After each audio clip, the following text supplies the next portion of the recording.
le kaua he noi kana hele no he no e ai kamakani luha pua he puni ke kanaka e me la hole o e mai kau e hene I hei ke kanaka I kumamalku e hanai ai hai ka waha e no ka pula o ka leo vale no a he leo vale no Arhono is ua To do a little protocol at the beginning of things is always something that was done here for eons, and it's important we maintain protocol and have honor of tradition. And these kind of spaces in ancient times had a lot of conservation in the old days, 85+% of the land being held in the state of Auakua, the land of the gods. While Kanaka, the land that was utilized, was used with meaning and intent and purpose, and there was only certain things would be done. They did not have wastefulness. They knew not to go too close to the shore in a lot of ways too. They had a lot of ways that they took care of things and had guidance to do so. But it always involved kauhale to have leadership, and you have to have people to meet and have a conversation. If we don't have dialogue, we can't get anywhere sometimes. So sitting at a table is very important. I've been asked to come just do a little protocol to start things. I personally am in conservation. In Olawalu, we take care of some, we do indigenous agriculture and forestry and educate many others about, especially youth, about how to take care of their land, to have kuleana aina. And so the word kuleana meaning not just a chore or a duty, it's actually something, an honored, privileged job that you have. It's something that you do in your time that is important, and you have to have these jobs to maintain and to go into the future. And sometimes with kuleana, we have to involve, of course, the people of the space. If we don't involve those who live, breathe, and exist there. I myself am from Napili Bay, and there used to be a whole lot of difference from 20, 30, 40 years ago to what we look at today, when the life of the sea was just vibrant. There was limo everywhere along our shorelines, and now you don't even hardly see a seaweed patch floating in the water like when we were kids. So I'm really glad that this conversation is here and people are working for solutions together. And I'm going to do a couple of prayers in that honor of that, just to ask the ancestors for guidance, because we all have our own ancestors, and the ancestors of the spaces here are very important to us. The word Aumakua means spirit guardians, but they're family spirit guardians. The kua is your spine. And what makes up your spine? If you're from these spaces, your ancestors became deified as members of that space, not just as, when you look and you see a certain rainbow, that could be your ancestor if it was one of your Aumakua. Many people have certain mano, shark ancestor, even butterfly, turtle, many different ancestors, specific ones to their family. So when you turn into that, where you're related to the species around you, to the space around you, you have a very different type of honor and respect for those spaces. We're not just consumers using the monetary, the finance of the land. We have to actually be related to and honor the land and treat it as a member of the family, because we all exist with the Aina. So we're going to do a couple of prayers in honor of the ancestors of the space, that we can seek guidance from them, and again move forward with a healthy conversation in a peaceful manner. As our kupuna of this space, I remember the kupuna of the old times had nothing but a lot of grace. They're wild and wise, but very much grace, and having that way to share and talk and converse was very important as youth. I'm glad we had puna with that, so we're going to give thanks to E kini o ke kua, e ka lehu o ke kua, e ka lalani o ke kua, e ka puku a kua. Ka mano o ke kua, e ka ikona o ke kua, e ke kua muki, e ke kua hana, ke kua kia I o ka pō. E ke kua ala ala o ke amoe. E ihu e ala e o neu, e a mea e o ko la e hale.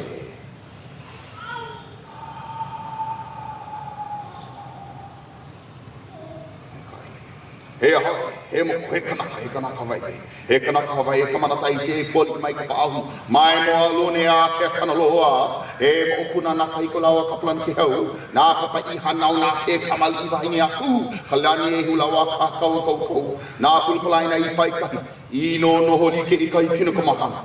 Haile kamaku I lalani. Hui aku, hui mai me ho lani. Last is part of the genealogy of the Hawaiian nation, and this is just, again, that we can have conversation here and move forward. I'm going to gift ole, say piko ole, as, you know, with an umbilical to the beginning of time. We all have our umbilicals we start with, but also ole is a pili. It's something made of separate elements. These leaves are actually picked by students from all over the world a couple weeks ago. But the knowledge and the sharing, we have to twine our styles so we can find better ways and get ahead. And this, we'll be here on the podium that'll kind of help everyone find a little calm and be able to be together in purpose and work together to get to a destination we can all be agreeable and our children can survive and thrive here.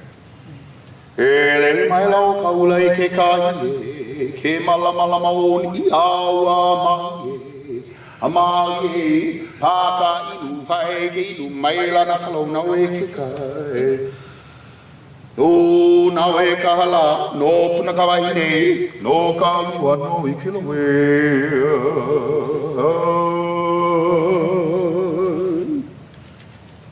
Mahalo no, have a beautiful night tonight. There's knowledge shared and get some future for our children. Very important we keep nurturing the present to find the future and being present to work together towards the future. As if we're stuck yesterday or stuck tomorrow, we're not being present. Mahalo no.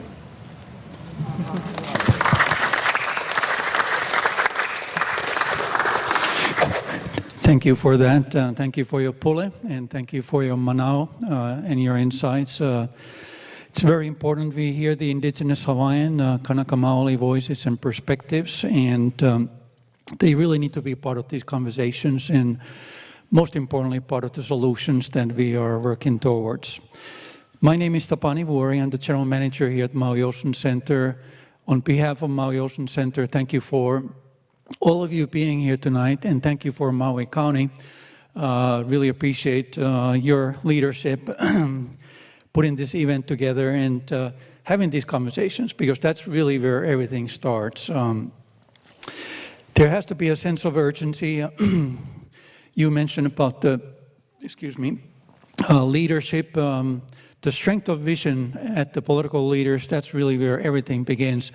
But all the hard work, it needs to be done collectively by all of us. We all need to work together towards these solutions. No entity alone, whether it's government or different departments in the Maui County, for example, in our case, or organizations or NGOs, none of them can accomplish all this by themselves. We all need to find a way to work together and collaborate. To me, it's very evident, the time I have spent working with these issues in our local community, it's really important. Sense of urgency, that is very critical, that we actually address these issues in a timely manner. The reason I say that, Malaya Bay, as of today, it's actually classified as an impaired marine embayment, 303D classified marine embayment. 2020, State of Hawaii actually had 301 303D classified marine embayments. It's not all doom and gloom. There's always hope. There has to be hope, because we are very committed, all of us who are here, and communities even beyond us, to working for these solutions. So I don't want to talk too much. We have very important presentations here, so I'll give them the floor. If anybody needs to use the restroom, the door is right there, right outside, and you can come right back. The door is open. Without further ado, Michelle, the floor is yours. Thank you. Mahalo, Tapani.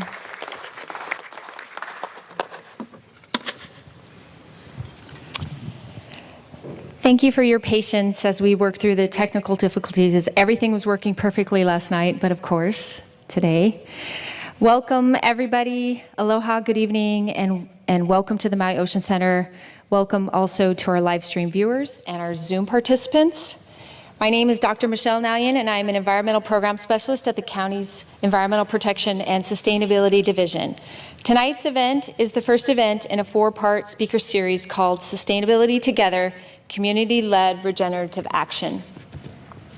The series is all about productive and solution-oriented discussions that inspire Maui County communities like you, however they define themselves, to take action together. Tonight we focus on nature-based solutions for coastal erosion and how a couple of communities have acted. The examples you hear about tonight are just a few of many. Our hope is that they inspire you through their successes and their mistakes, that you take information and use it to build a resilient Maui. I'm really hoping we can also talk not just about successes, but what went wrong so we don't make mistakes again. Our speakers tonight, you want to do the lace? Include Wes Kryle, Coastal Dune Restoration Specialist at the University of Hawaii Sea Grant College Program. We have a lei for you.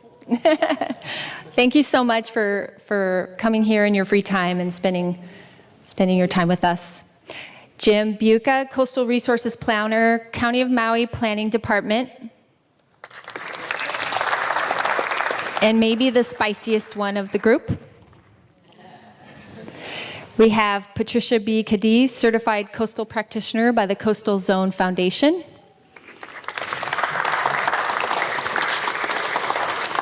And unfortunately, Patricia Lindquist was the video. She's in Guatemala visiting her daughter, and she recorded a presentation. Unfortunately, we're not going to be able to play that because that was the source of the buzz. But I appreciate Patricia for putting in the time and effort like the others. We also have Kai Nishiki, shoreline advocate and community organizer. Thank you so much, Kai. And we have Kakai Kiahi as well, a community organizer and shoreline advocate. Thank you so much for showing up today. So Wes, if you're ready, you can take it away. Oh, thank you. Thanks so much for putting this together, and thank you, Tapani, for the use of the sphere. I was asked to kind of frame the issue or kind of start things off a little bit so we can talk, we can all be on the same page with what we're talking about. So we're talking about nature-based solutions for coastal erosion. I know there's a lot of people in the room that already know about the issue of coastal erosion, but I'll kind of go through a quick framing of the issues, what are the problems, and then I'll talk a little bit about what exactly a nature-based solution is, how we define that. And then I will give a few examples, one in particular on Maui's North Shore, Kapuka-Ulua, also known as Baldwin Beach, Lower Paia Park area. Like Michelle said, I'm the Coastal Dune Restoration Specialist. I work for the University of Hawaii Sea Grant program. I work really closely with the planning department, the county planning department, and the parks department. And the idea is, I'm what's known as an extension agent, which is the idea is that we extend the reach of the university out into the community. So we bring the science to the community, and then the projects that the community is doing inform the research agenda in the university. So I have Tara Owens' name on here as well. She is my counterpart. She is great, and I'm sure many of you have encountered her as well. She focuses more on coastal hazards. I'm more on coastal dune restoration and ecosystem restoration. So let's talk about erosion on Maui. I know some of you already know this, but it's not a pretty picture for Maui. 70% of the state of Hawaii's shorelines are eroding over the long term, and on Maui, that's 85%. Our beaches are experiencing some of the highest rates of erosion for the whole state. Historically, we have the highest percentage of beach loss. 11% have been lost. That's equal to about 4 miles of beach.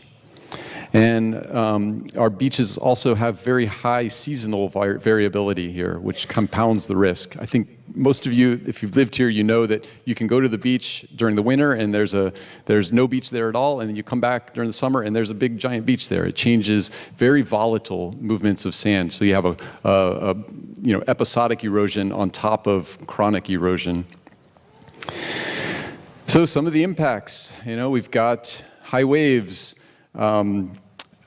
loss of sand on the beach, infrastructure such as roads that are inundated with water or undermined, and then maybe a less intuitive one. This picture over here on I guess that's your lower left-hand corner. Water quality impairments, nearshore water quality problems when waves wash up and there's not always sand there, and so it sometimes chews into alluvium deposits of clay and causes that turbidity problem there, which is not good for coral reefs or fish. So what are some of the contributions to this erosion? Sea level rise, obviously, that's part of the chronic problem. Whoa. Everybody okay? I didn't touch it. And I'm out. Okay. I think we're good. Okay. You okay? All right. All right. Never a dull moment here in the whale sphere. So we have seasonal wave conditions, like I said, but where large quantities of sand move around, that episodic seasonal variability. And then, of course, a lot of this is exacerbated by human interventions, seawalls, rock revetments, which are like rocks that act like walls. And then, believe it or not, a big, long history of sand mining on Maui, especially on the North Shore, where tons and tons of sand were taken off our beaches to support the construction industry and for other uses. So the strategies in our coastal management toolbox fall into these basic categories. We have protection or armoring, where we fix the shoreline so that we can protect infrastructure with something like a seawall. We can accommodate buildings, elevate them, make it so that buildings can accommodate the natural movement of the ocean.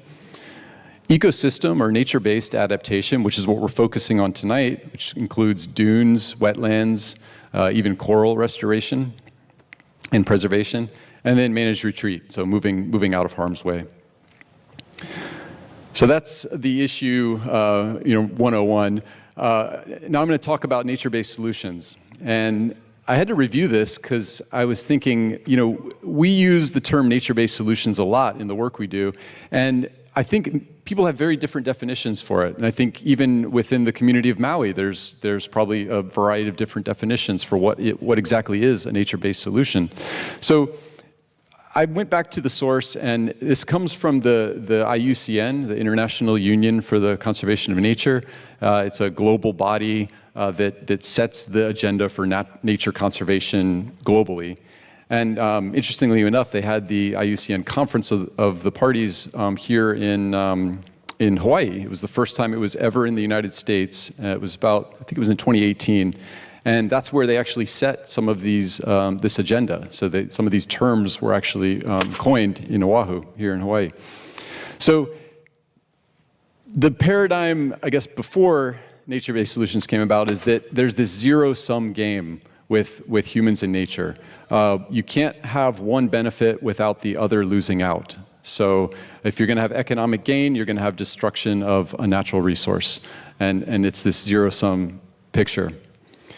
So we flip that with a nature-based solutions approach. The idea is that humans invariably benefit when nature benefits. And interestingly enough, this recognizes what indigenous peoples and native peoples all over the world have been saying for years, that humans are an essential part of nature and that we need both to survive. So it's not a zero-sum game, and the benefits to humans and the environment are equal. So the IUCN made this big standard about how, what constitutes a nature-based solutions, but I'll just read that highlighted part there at the bottom, which is that simultaneously benefits people and nature. So that's a good way to think about if I leave you with one thing today, it's that a nature-based solution benefits the natural world and people. It's not just one or the other. So we're talking about coastal dune restoration as a potential nature-based solution. And there's a little plug for our dune manual that just came out in 2022. We have some technical resources for how to do dune restoration. Very briefly, what dune restoration is working with the natural processes of wind and waves to rehabilitate or reestablish healthy dune ecosystems. Does that sound familiar? Kind of like the IUCN definition. Working with nature instead of against it. How we do this, we encourage sand accumulation by planting native plants, and it's equal parts science and art. A little bit of landscape architecture, a little bit of science. Why dunes are important. Dunes provide what we like to call a bank account of sand. So if there's a healthy dune system, it can support a healthy beach in front of it. So if you have a nice bank account full of sand, you get a storm or a high wave event, that's a withdrawal from that bank account, and that sand can come down onto the beach and replenish it. Real quickly, I'm going to give you one example. Since we're talking about communities here, I wanted to pick a really a good example of a community-led initiative, and that's Kapuka-Ulua. So I mentioned earlier on the North Shore. So in between Baldwin Beach and Lower Paia Park, the county acquired that parcel of property between those, started a master planning process with the community, and the community said, we really support native plants, and dune restoration. So that was kind of the genesis for this project. We looked way back at the history of the area, the context, what the area was used for traditionally. That's where we came up with the name Kapuka Ulua. I mean, we didn't come up with it, but it had the name already as an Ulua fishing hole.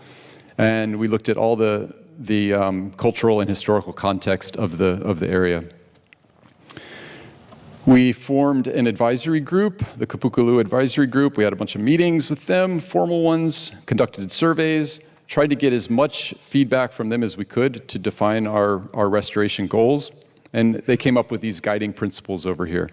You know, let nature take its course, have a phased approach, protect cultural resources. There were potentially iwi kupuna or Hawaiian burials in the area, so making sure we protect those resources. And after quite a process of outreach, we came up with 2 sets of plans. We have conceptual plans on our website over here, and then final design plans, and we're set to implement this project later this year. So some of the challenges associated with this was, of course, COVID, you know, defining our project, dune restoration versus beach nourishment or beach restoration, you know, what's the difference? You know, knowing how much work to do before going to the community. You know, sometimes we'd go to the community and they would say, well, you should have come to us sooner. And then we'd go to the community and they'd say, well, you know, you should do these studies before you come to us. So it's, you know, figuring out that balance is always a challenge. Yeah, many permits, and then of course the archaeological resources. And I just want to leave you with this. This is the next phase of our project. We're going to utilize the Nakilo Aina Huli'ia process, which is, you know, I'm not an expert in this, but it's a traditional way. Kilo means to observe, and it's a way to systematically observe the seasonal changes of a place. And so we're going to meet, you know, any folks that are interested. We're going to meet, we're going to walk, and we're going to do this kiloing process. And then the result at the end of the year is this calendar that tells all the different seasonal variability. And the idea is that it provides people to get a better connection to the place. And it's going to be our way of integrating that traditional ecological knowledge, traditional indigenous knowledge into the monitoring and evaluation of our project. And I thank you all very much. I'll leave you with this picture. This is another one of our projects at Kamaole Beach Park 1. That's a nice dune out front there with pohuihui, beach morning glory growing, and it's catching sand, building up that sand bank account. So that's an example of a nature-based solution. Thank you. Thank you, Wes, and thank you, Michelle, and thank you to everyone for your interest in beach preservation. My name is Patricia Cadiz. I'm a certified coastal practitioner by the Coastal Zone Foundation. I also have about 3 decades of experience with regional nature-based solutions to coastal erosion, primarily on the north shore of Maui. I want to start by showing you a few quick examples of what may appear to be hopeless erosion and how each project worked with the natural forces of wind and waves to restore and preserve the shoreline. Then I'll share a few quick examples of nature-based innovations for shoreline resiliency. And lastly, I'll share my humble advice for starting a beach project. And I hope that you'll be inspired to find preservation solutions for the beaches that are important to you.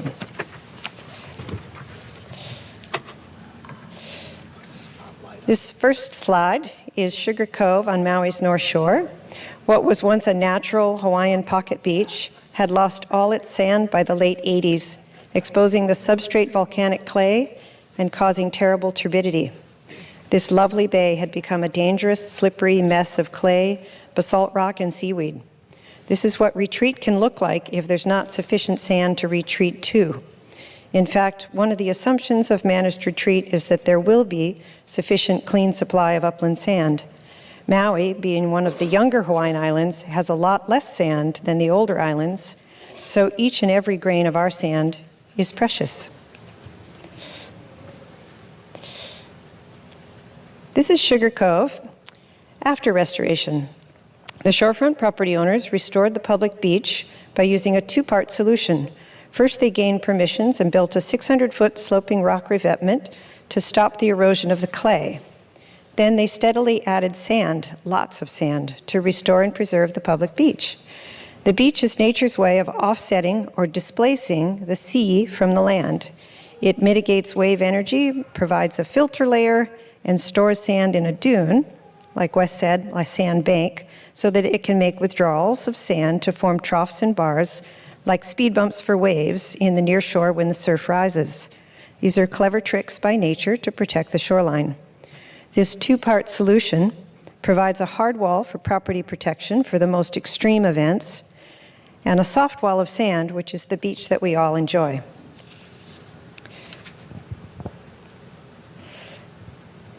Here's another example of an eroding beach along Stable Road on Maui's North Shore. The erosion was beginning to undermine homes and expose septic systems. It looked severe and hopeless. In this case, though, there was actually a lot of sand in the active nearshore system, but the lateral currents were so strong that it was being carried right on by. Again, the shorefront property owners banded together to find a solution. In this case, they built shore perpendicular groins to slow the shore parallel currents. The groins mimic the natural rocky outcroppings that are seen all along Maui's North Shore. The groins allowed suspended sand to precipitate out of the waves and rebuild the beach naturally to its former width and glory. Dune vegetation was planted to help capture sand and restore the beach. Everyone wins. The homes are protected and safe. The public has safe lateral access and a healthy restored beach and dune. Water quality is improved, and like Sugar Cove, it was all paid for with private funds. Over on Oahu, the Iroquois Point Restoration Project covers a stretch of water previously deemed one of the most chronically eroding shorelines on Oahu. The project was a blend of retreat and sediment management techniques. Chronic erosion required the relocation of sewer and other utility lines and resulted in the loss of 16 homes and caused sediment plumes that clouded the nearshore waters. The installation of T-head groins mitigated the erosional forces, and the beach is restored. Next time you fly to Oahu, if you sit on the left side of the plane, you can look out the window and see this beautiful project. Here's a project on the Big Island. The Japan tsunami damaged the wall around the Ku'uali'i fish pond and caused a breach in the sand spit that resulted in the loss of about 9,000 cubic yards of sand. Repair involved sand-filled geotextile tubes designed to mitigate the force of the tides and ocean currents and encourage the beach to naturally rebuild itself.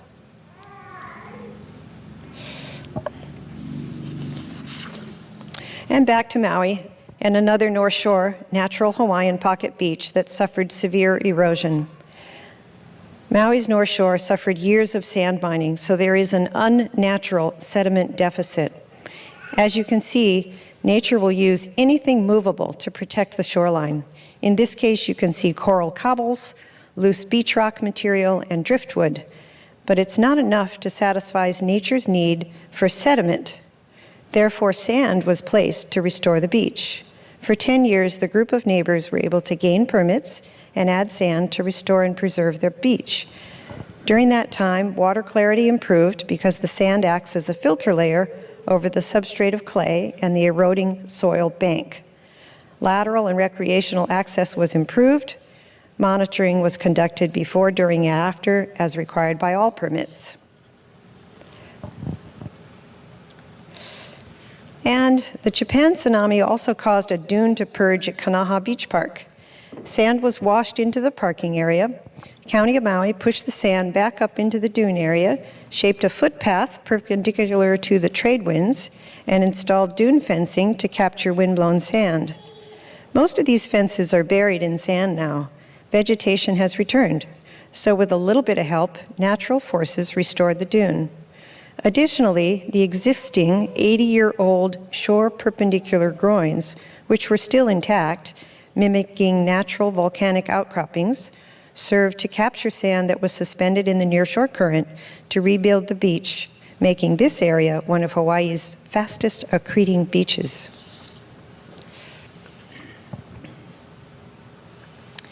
And just to keep the creative juices flowing, here's a concept that might someday be implemented somewhere in Hawaii.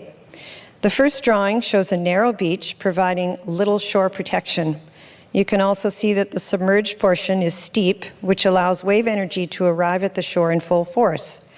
With the addition of an artificial reef, wave energy is dissipated offshore, habitat is created, and a good surfing wave is created. Dissipating wave energy away from the shoreline is a function of natural reefs. But unfortunately, sediment runoff and other anthropogenic actions have left our reefs in a deteriorated state, less able to perform their natural functions. So maybe something like this would be a solution to help nature. Another innovation I want to share is e-concrete. This is a bioenhanced concrete that promotes the growth of organisms like corals, oysters, and barnacles. They act as biological glue, enhancing the strength and durability of the structure and adding to their stability and longevity. I could imagine its use for harbor breakwaters, or submerged reef enhancement, or even along places like the Lahaina seawall to displace wave energy and mitigate sea level rise, while creating biodiversity and habitat.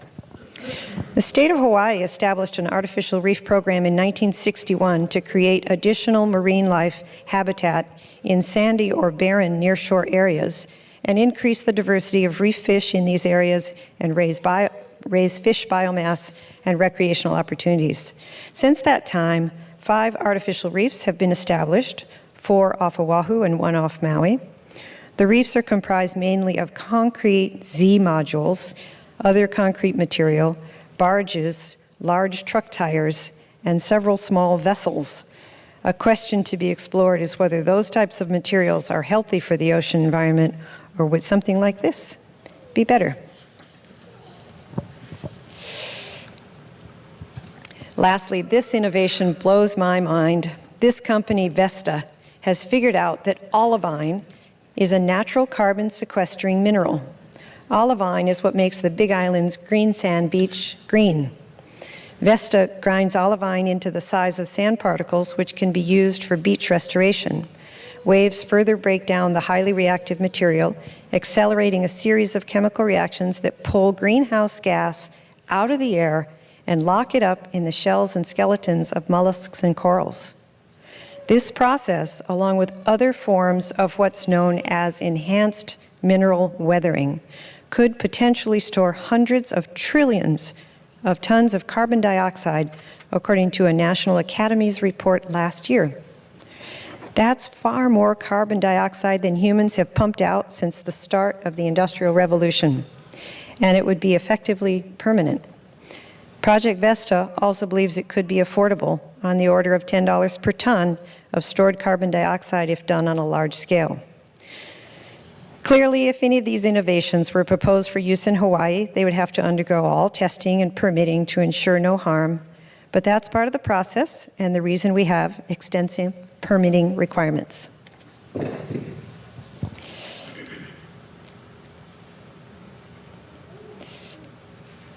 I hope these examples demonstrate that retreat is often not necessary or even practical. Each of these projects use some variant of sediment management techniques to solve an erosion problem in a nature-based manner. Too often, conversations about erosion solutions think in extremes only. A seawall is one extreme and retreat is another. There are lots of nature-based sediment management techniques in between, though. And when it's possible to restore and preserve, everyone wins. I think that we can all agree that a healthy ocean, reef, and beach and dune is our common goal. Projects that restore and preserve beaches are a community benefit and a triple win. Property owners, public, and government. The property owners win because they have natural and lasting property protection. The public wins because beaches are public and a healthy beach is good for everyone, including marine life, like Wes talked about. And the government wins too because shorefront property owners pay property taxes. Property taxes are the main source of funding for county budgets, which funds everything from affordable housing projects, parks, county infrastructure, and more. The beach is nature's way. If the acts of humans have contributed to the loss of beaches, then humans must act to correct that error. So how does one begin? I think there's 3 parts to a successful project. There's the know-how, which is pretty easy. There's the funding, which surprisingly is not that hard. And there's the permissions. And the permissions are going to take a long time, but it's important. Coastal engineering firms and scientists can help you define your problem and distill a list of possible solutions. As far as funding goes, it has been my experience that shorefront property owners are more than generous in funding projects. As Dr. Chip Fletcher once said in regard to restoring coastal erosion, accept the gift of private funding. Permissions will take a lot of time and patience and perseverance. There are multiple agencies that have jurisdictions in the shoreline area, so even the best projects will take a lot of time. So let's dig in a little. Coastal engineering firms in Hawaii will not only be able to help you understand why you have an erosion problem, but the options to fix it, as well as the necessary permits, approximate budgets, and approximate timelines. You can Google coastal engineering in Hawaii. Here are some of the names you might find. I'm sure there are others. The funding. I've used the word regional. What does that mean in this context? Most coastal erosion projects can be defined within what's called a littoral cell. Sometimes that's a pocket beach. Sometimes it's more of a lateral or straight beach that is defined by an upcurrent and downcurrent headland or boundary of some sort. The shorefront property owners in this region will likely be the source for most of your funding. You'll want to form an association, perhaps even a nonprofit, to help with fundraising. Having 100% membership of stakeholders, in this case shorefront property owners, is key to fundraising.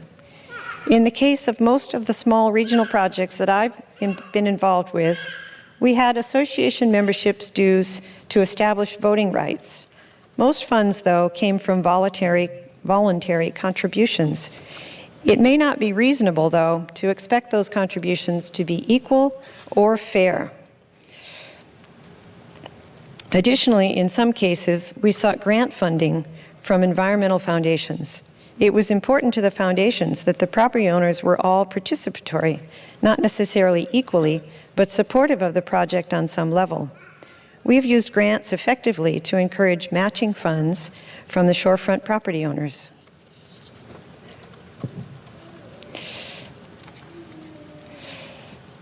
One of the projects I led had a really diverse group of shorefront owners.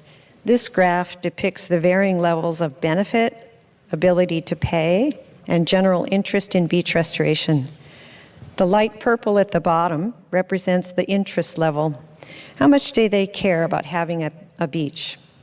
You can see it's not necessarily everybody cares the same. The dark red represents ability to contribute.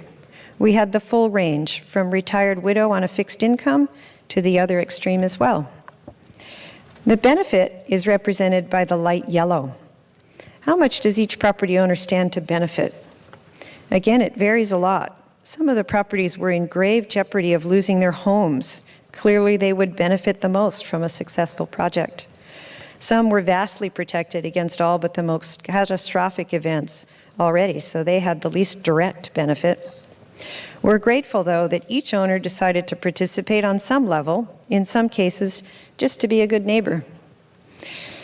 Now, the point is, not only is every project unique, everybody's point of view is unique, valid, and must be respected.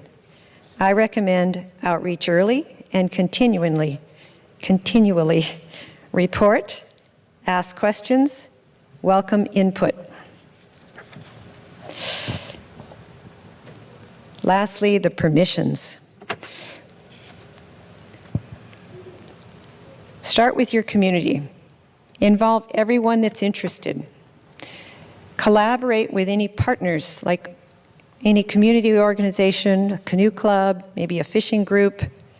Think about environmental justice. Whose voice haven't you heard? Who's underrepresented? Find them and meet them where they are. Meet them at the shoreline, meet them at the park, meet them at church, meet them in their homes if they invite you. Make sure that your engagement is genuine, not just box checking. And be clear, start to finish. What are the project goals?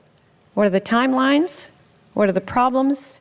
And of course, share your successes.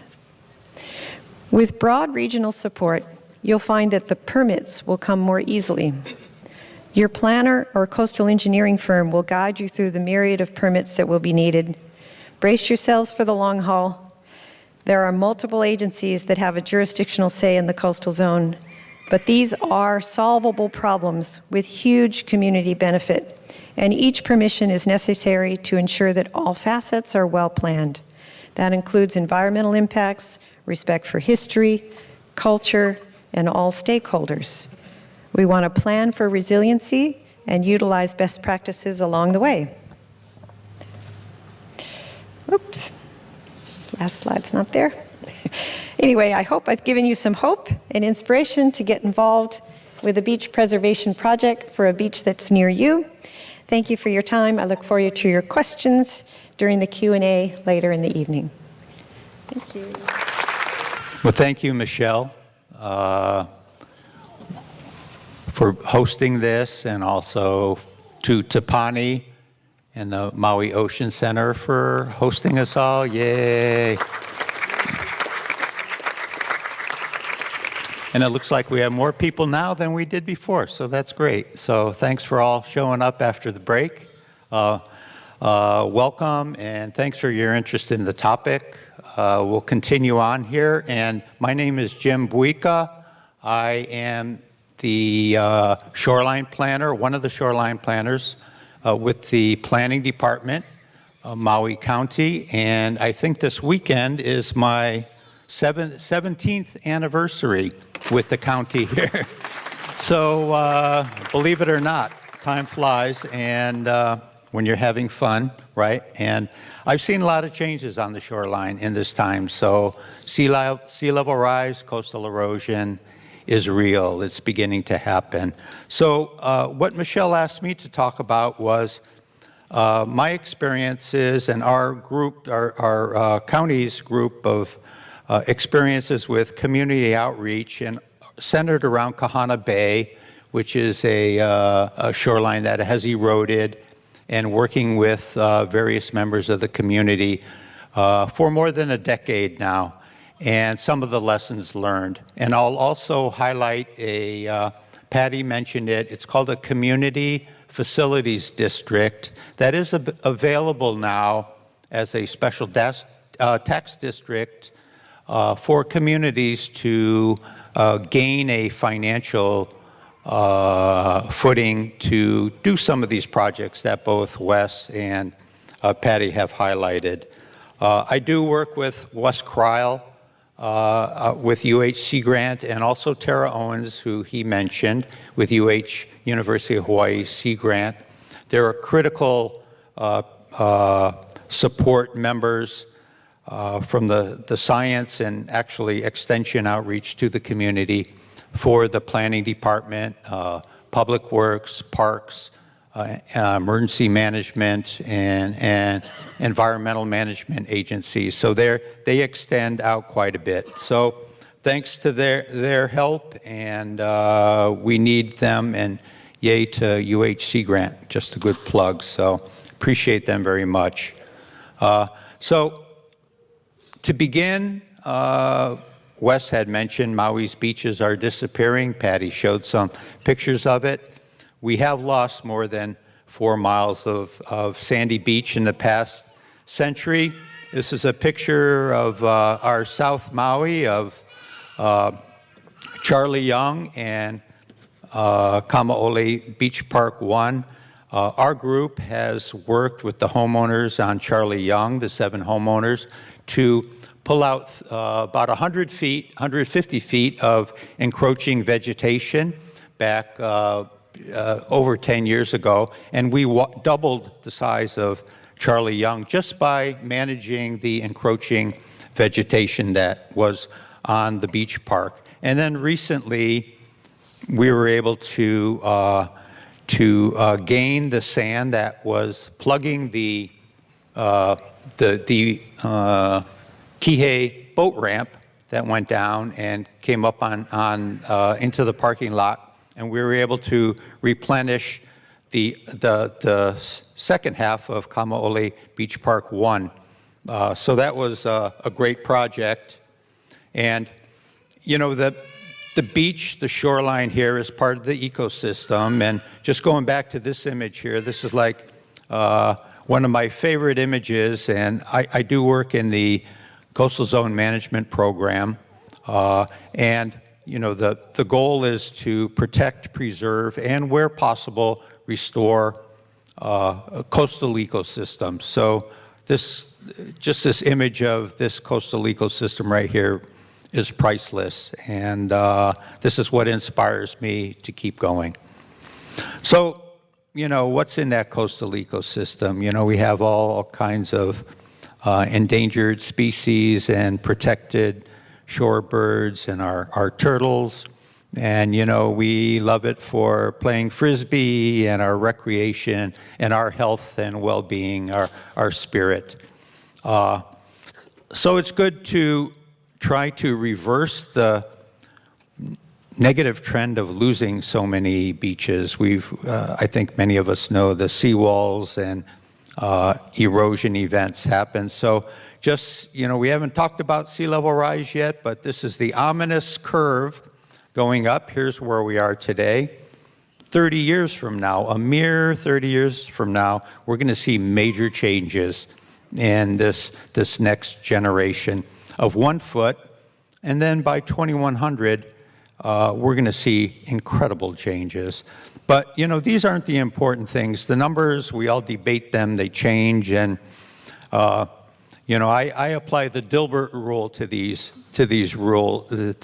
numbers here. You know, I didn't have any accurate numbers, so I just made up this one. Studies have shown that accurate numbers aren't any more useful than the ones that you make up. How many studies show that? 87. So you know, it's not really the sea level rise at this point that is our problem, at least our shoreline planning problem. It's the episodic storms are our real shoreline problem, when we have acute change of our shoreline, which leads to emergency protection of at-risk structures from a planning perspective. And then our current protracted permit process, as Patty alluded to, you got to be patient, impedes quick adaptive solutions. So this is kind of the predicament that we've gotten ourselves into here. It's these acute storms. And I'll show you some West Maui examples now, not all the good North Shore and South Maui examples, but kind of take you back to Kahana Bay in 1949.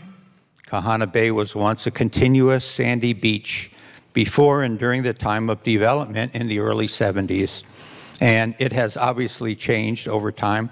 You can see there are 2 markers on this image here, Kahana Stream on the north and S-turns on the south. And there's this thin ribbon of sand. You can see in this image here, there's the waves are going offshore, if you can see where the shoreline is.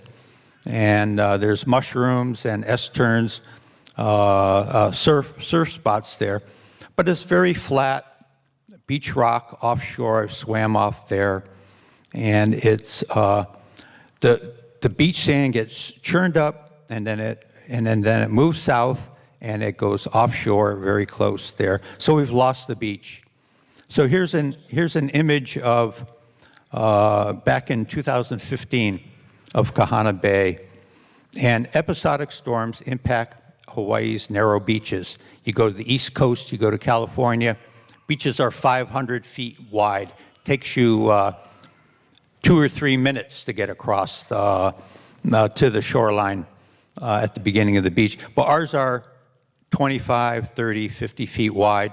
And then you can have these episodic storms. So the next picture zooms in on this beach hale here.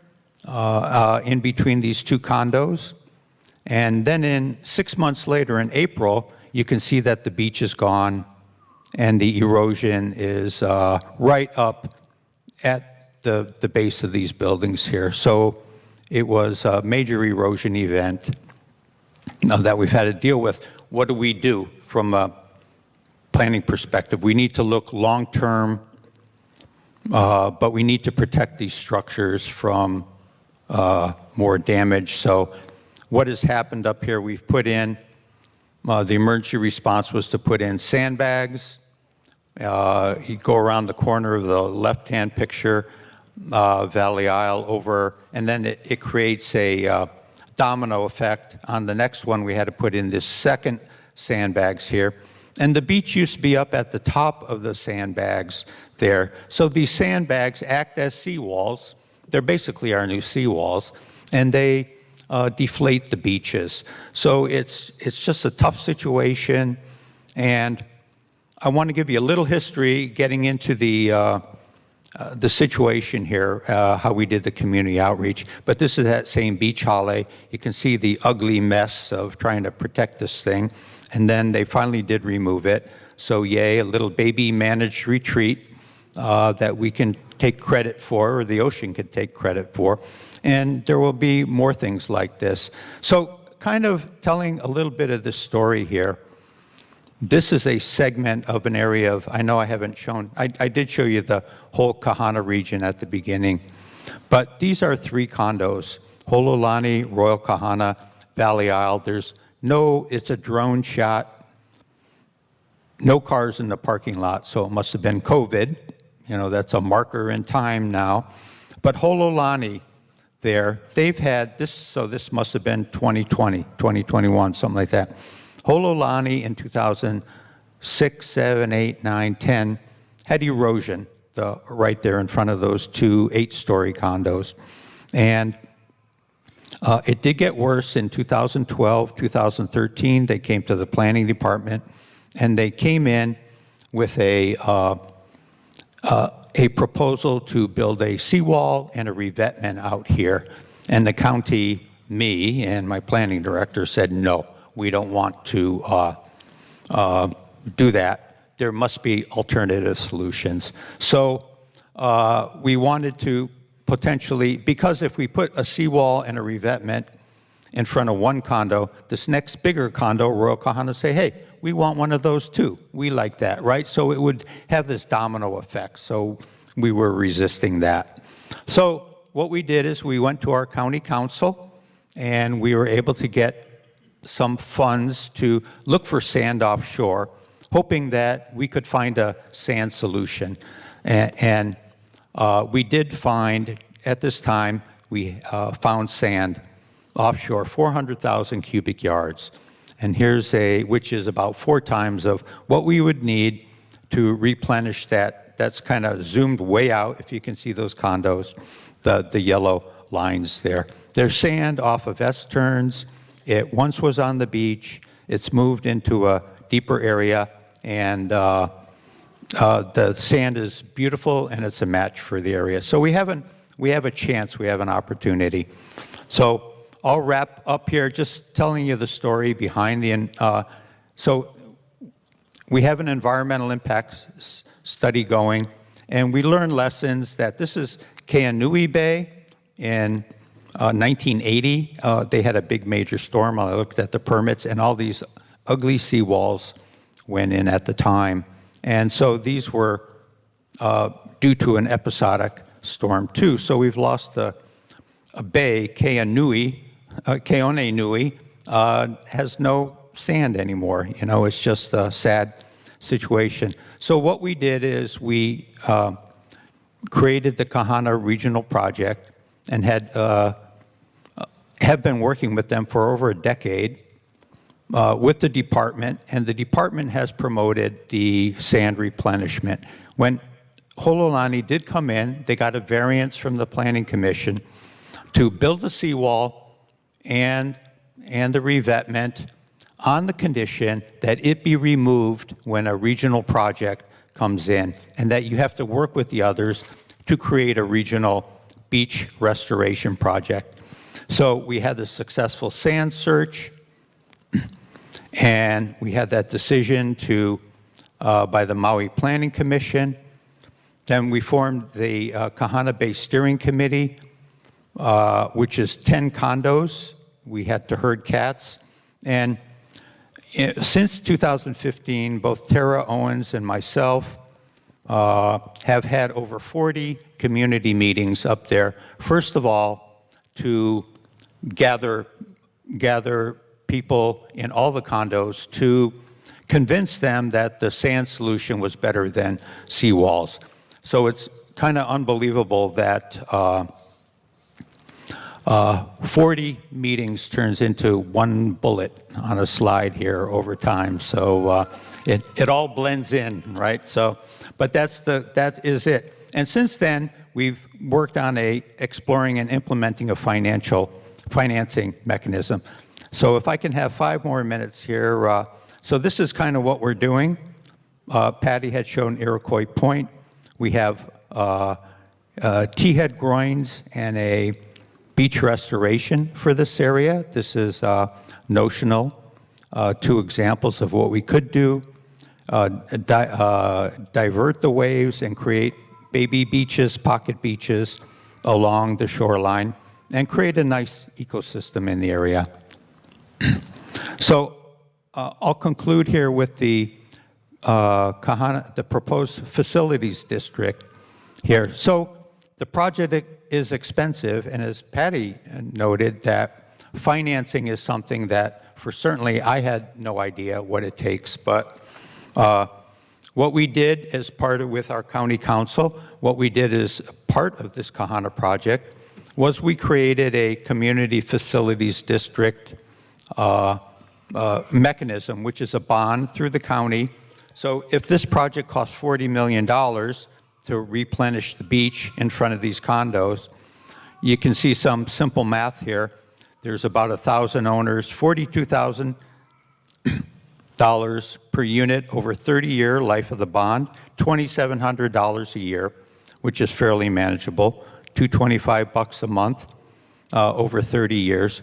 And this is information that authorizes community facilities districts, and then in the Maui County ordinance is chapter 3.75 of the Maui County Code, which allows this. So the community facilities district can be used anywhere.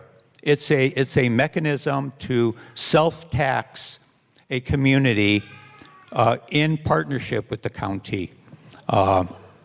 So let's see. I'll conclude with this one last slide here, kind of getting to the lessons learned from Kahana Bay community outreach, which we've been doing for over a decade. Is I made this little matrix here of we have project components, vehicle, mechanism, and then outcome. And we have 4 project components. Patty had 3, I have 4. I don't know what's missing here, but I think the environmental impact statement is the science and technology studies. When you're working on the shoreline, you have to work onshore and offshore and on the shoreline. And so there are technical studies that need to be done with an environmental impact statement. It's expensive, and it takes maybe 3 years worth of time. And then the second component is community outreach and cultural design. We need to engage the community from the very beginning, reach out, understand the cultural sensitivities and the use of the area, especially the offshore area. And then there is the financing of affected partners, and permitting is the last row. And really, permits aren't to be afraid of. What permit really is it's a way of engaging with these agencies to make a project better. That's all it is giving good guidance, best management practices. So I won't go in all the details because I'm over time here, but I'll show you the outcomes here. And really, if we could do science and technology studies for regional areas ahead of time with students, developing a cohort of young professionals from the islands, we could save 3 or 4 years of high costs of the emergency situation. I'm going from column 1 to column 4. So row 2 there, the community outreach and cultural design, builds an early trust and relationship building to design the best project for the community. And then column 1, row 3 there, financing of the affected partners. If we can divide the project over 10 properties, that helps at no expense to the county. And it creates a cost-effective protection of the development at risk, as well as protects the coastal ecosystem. And then the permitting, if we can streamline it, helps expedite all of that so that we could have a quicker resolution. So we need to shift from reactive permit processing to proactive. Shorelines are now managed parcel by parcel, like Hololani, but we need to shift to a regional beach cell approach where we can, and we need to involve public-private partnerships and adopt a proactive position of restoring beaches and ecosystems where we can, and then envisioning managed retreat where possible.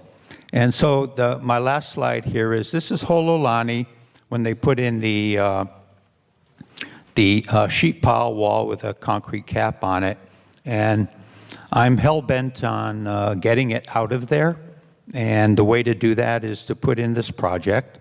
And I look forward to your support for this regional beach restoration here that is supported by the Maui Planning Department and would recreate a 3,700-foot long, beautiful, continuous beach in this area for $40 million and at no expense to the taxpayers of Maui County. So it would be a beautiful, beautiful gift for Kahana Bay, the coastal ecosystem, and the community. So thank you very much. And since it is baseball season, well, there goes first base. How do you believe in climate change? Up in the Arctic, they're playing baseball up there. So thank you very much. Okay, well, thank you very much for having us. I feel like when Wes talked about nature-based solutions, and then we went into a couple presentations about things that I guess I just didn't feel like we're really in alignment. So I feel like perhaps Kekai and I think we got the assignment. So I just want to share a little story about how our West Maui community has and continues to mobilize to take action to aloha aina and protect our public trust resources, our shorelines, our beaches, and our ocean environment. The tourism industry has their lobbyists, and wealthy property owners have high-priced lawyers and consultants. Our beaches, reefs, and sea creatures, they don't have a voice. They can't come here. And so they really need our communities to stand up for them and to speak for the intrinsic value of our public trust resources. West Maui, have been on many slides before, West Maui experiences one of the highest erosion rates in the state of Hawaii and has already lost miles of beaches. One of the biggest moments of awareness for the general public is the drive to West Maui and seeing the ocean start to come over the road like never before. And so I wanted to share a little story about Olowalu.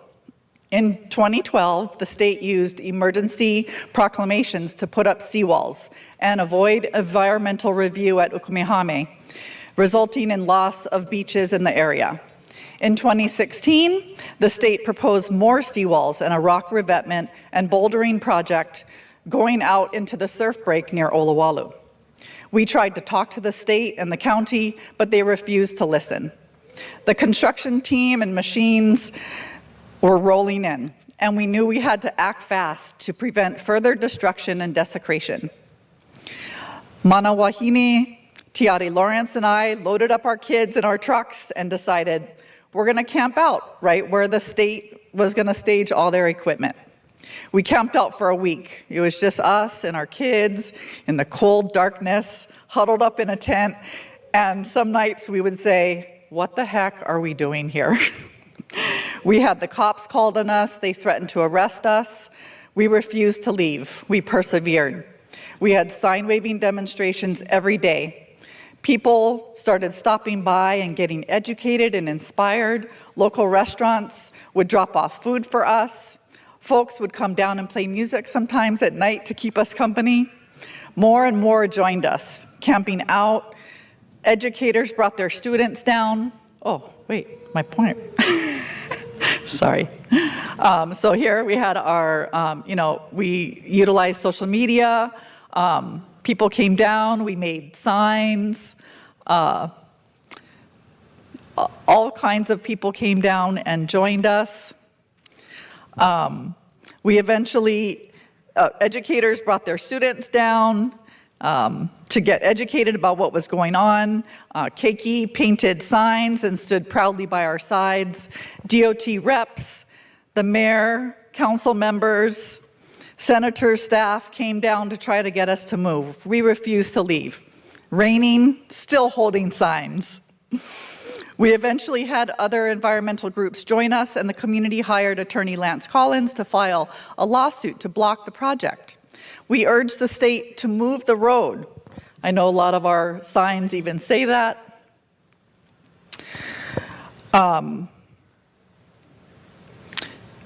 We urged the state to move the road. In the middle of the night at our campsite when there was no traffic on the highway, we measured the road. And we figured out the DOT could just restripe the road a few feet inland to buy time until the roadway can be moved off the shoreline, instead of spending millions of dollars to put in a seawall that would be useless as the Ukimihami one and would destroy miles more of beaches and our surf spot. The seawall project was eventually scrapped by the state, and the highway is being moved. Managed relocation is happening. We continue to this day, participating in all the meetings and providing input on the relocation of the Honoapi'ilani Highway off of the shoreline. Many of those community members that join us are now activated in the community because of Olowalu. We educated them about that issue, and now they've become vocal in their own communities. That was probably one of the best things that happened out of Olowalu, seeing our community get involved and activated. Shortly after that, here's all our keiki and more community members. Shortly after that, we organized a conference. You know, we're not just about stopping bad projects, we're about proposing solutions, truly nature-based solutions. Shortly after that, we organized a conference held in Lahaina and brought in coastal zone management experts from all over the US and Hawaiian cultural practitioners from our community to be panelists. Kekai was one of them. Shortly after that, we became aware of a football field long seawall that Kahana Bay property owners wanted to put on our beach. And we organized, we went to the state legislature. This is our council member, Tamara Paulton, and more of our community members. We went to the state legislators, and we got that stopped.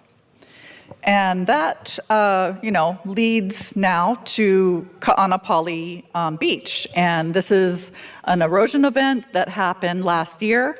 And just a little bit of background, since 2006, the resorts at Ka'anapali had been working to propose a beach nourishment project for the benefit of the tourism industry, private property protection. And unfortunately, they did this without involving the local community. And so Kekai and I just kind of want to share about that experience. Hello, my name is Kekai Piahia.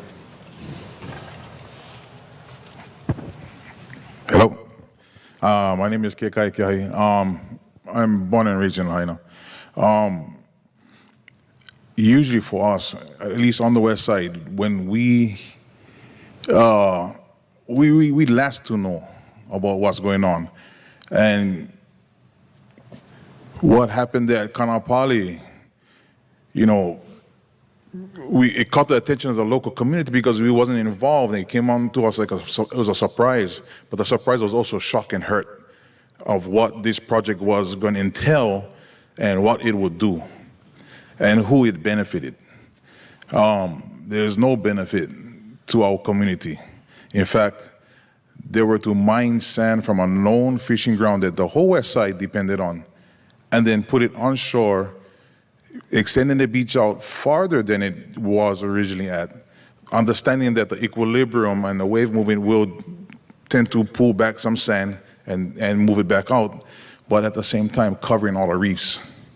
80 feet in some places, they would extend the beach out. 80 feet of dry sand, and with the gradient that you need to maintain this beach, you'd probably go out another maybe 80 plus feet. So you're looking at 160 feet, well, completely destroying all of the reef in front of Kanapali. And so we organized. We got together and we said, you know, we got to put a stop to this because our voices wasn't heard and the community was in pain and hurt because we wasn't involved, and it's a resource that we depended on for sustenance. And so when we did organize, at the first Billionaire meeting, the number of people that came out that was willing to fight this scared the crap out of the Kanapali Operators Association and the resorts. And so they pulled the environmental assessment from the meeting. And they would introduce it at another time thinking that we would lose momentum. And then they brought it back in, and we came back in, and we again were the vast majority of people who testified against, and the state passed it through. And so now, on our side, we look, you know, when something like this comes up, we look to government to maybe help us find a remedy or solution, but the government was in partnership with the Operators Association at Kanapali Resorts. And so we had nobody to turn to. And so we went to the county. The council supported, but the mayor didn't. And so again, we felt helpless and hopeless to the point where we said, we'll stand in front of machines, get arrested, get run over if we have to. And if you don't know Lahaina, it's a thing we call the Lahaina way. And if we gotta get run over and get arrested, then that's what we'll do to protect, to defend, actually. I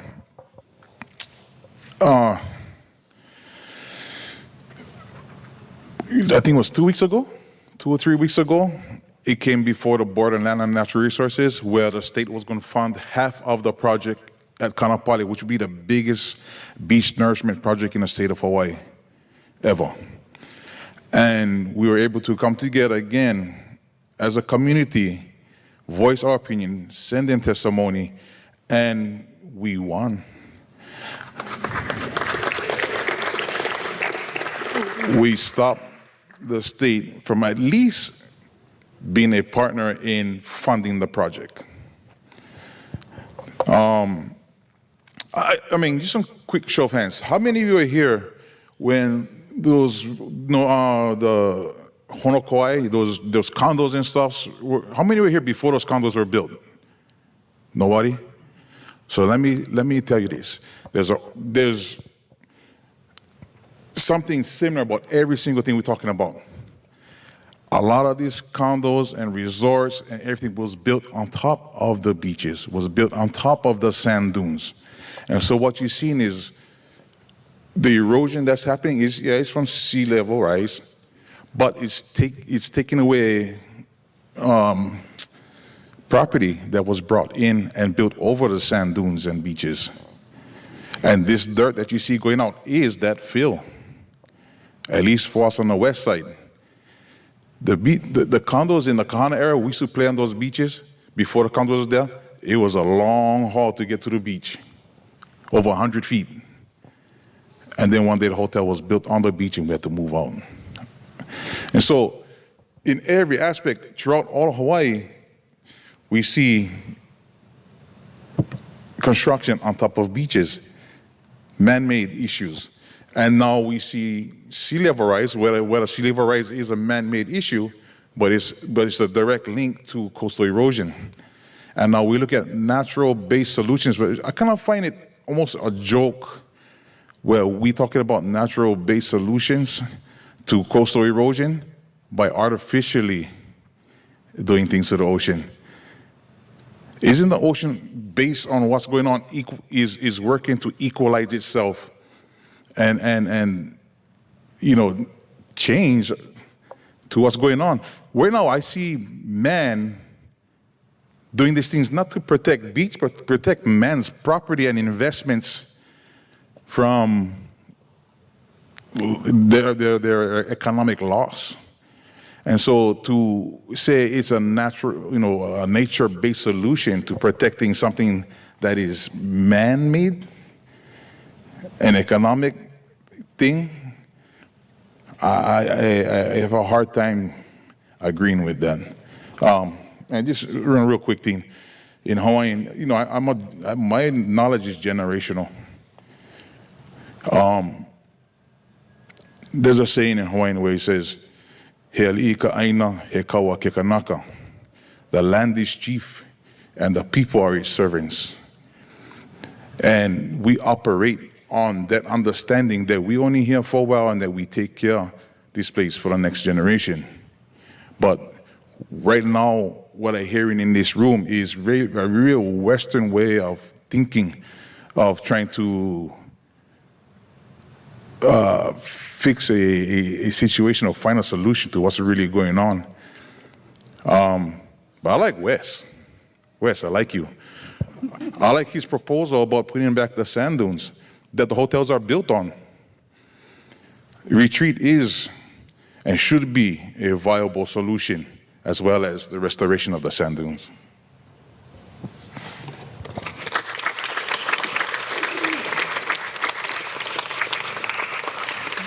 And I did want to share, so we value Ka'anapali Beach for the public trust resource that it is, for its reefs, for its fishing grounds, for the beach itself. And the good news is that we weren't just, fighting against the beach nourishment project. In the meantime, we were making our own proposals, and I think that's really key, is that our community needs to stop playing defense and just responding to proposals made by wealthy property owners, the tourism industry. We need to decide as a community, how do we want to respond to coastal erosion? How do we want to protect our resources? And I think that a good way of doing that is through long-range planning. There's a new fancy term, adaptation pathways.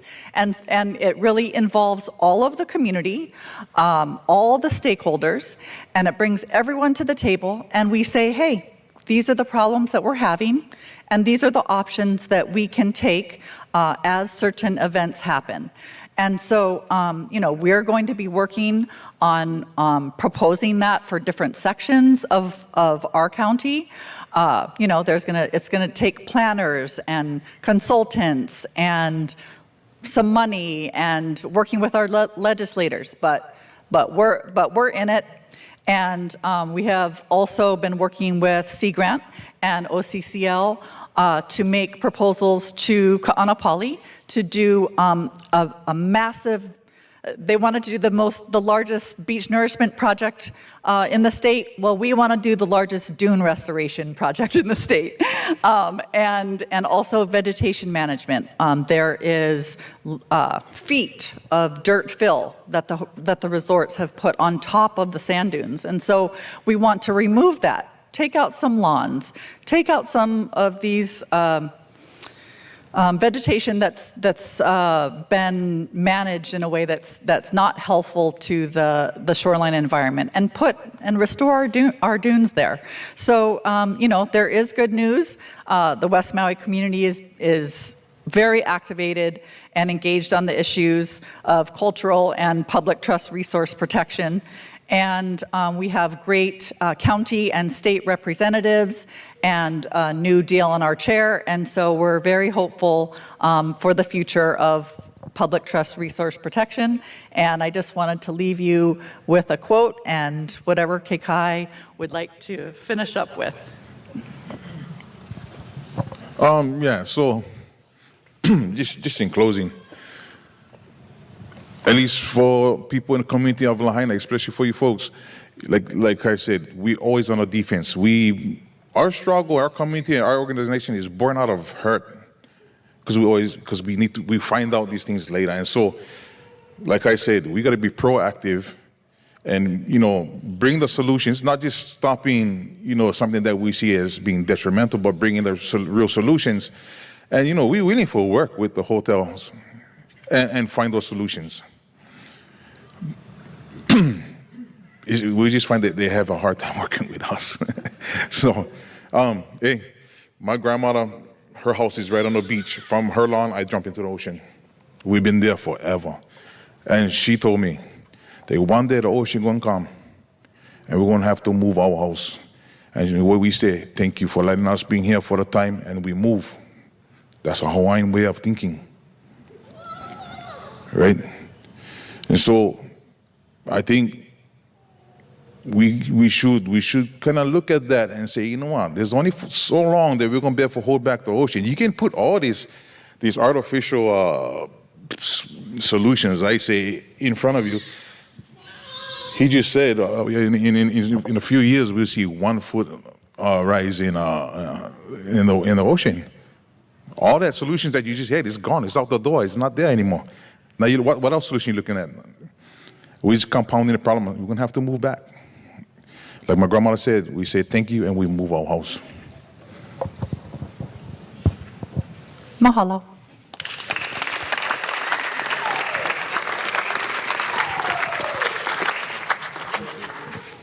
Does anybody have a question?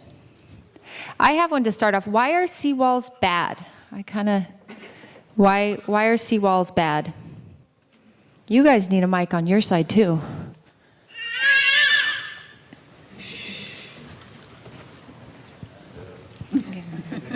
Who wants to answer that?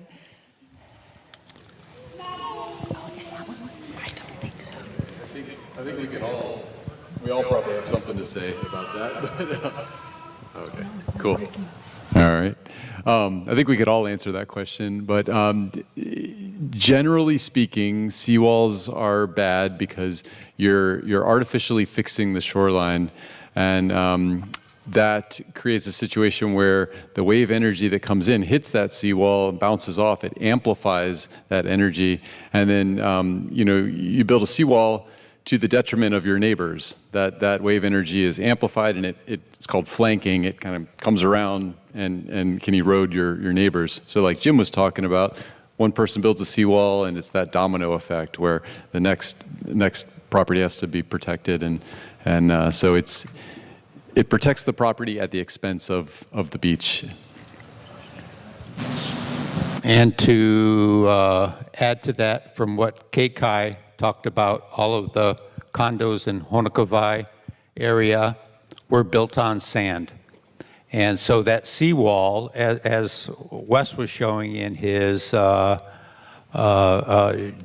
restoration work, the dune, when the big waves come in, the dune is your savings bank of sand, keeps the beach moving in and out, and keeps the beach the same width.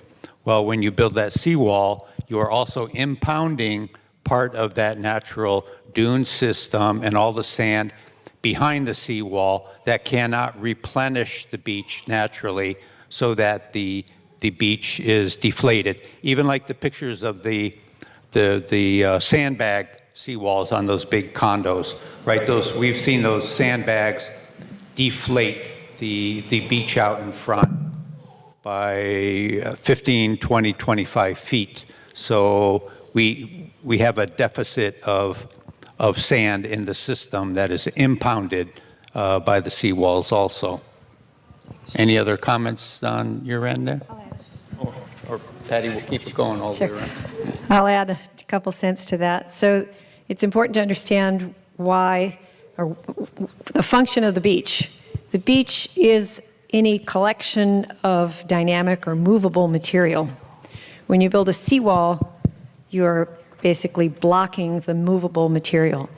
The movable material is nature's way of separating the land from the sea, and it's a way of dissipating energy to counteract erosion.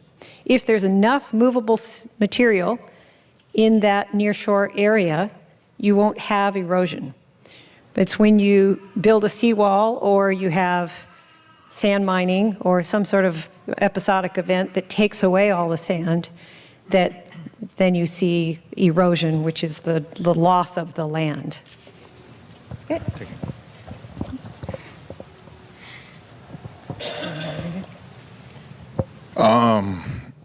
I know firsthand what a seawall can do.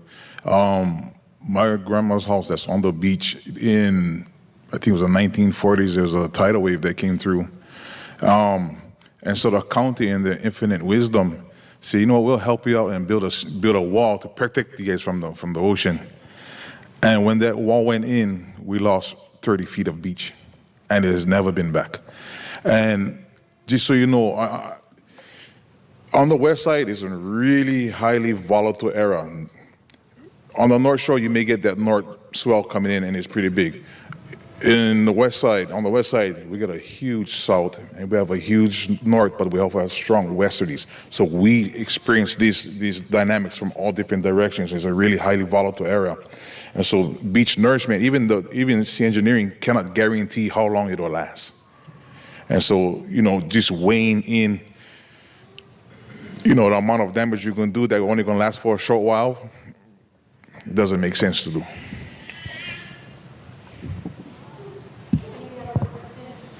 A Zoom participant? Sorry. Zoom. Testing. I'm here. Okay, so we have a few questions coming in from the chat. This one came up during Jim's presentation, but anybody's able to answer if you know. Coming from Rose, how do we know that the restoration projects on the north and south shorelines didn't affect the West Maui shorelines?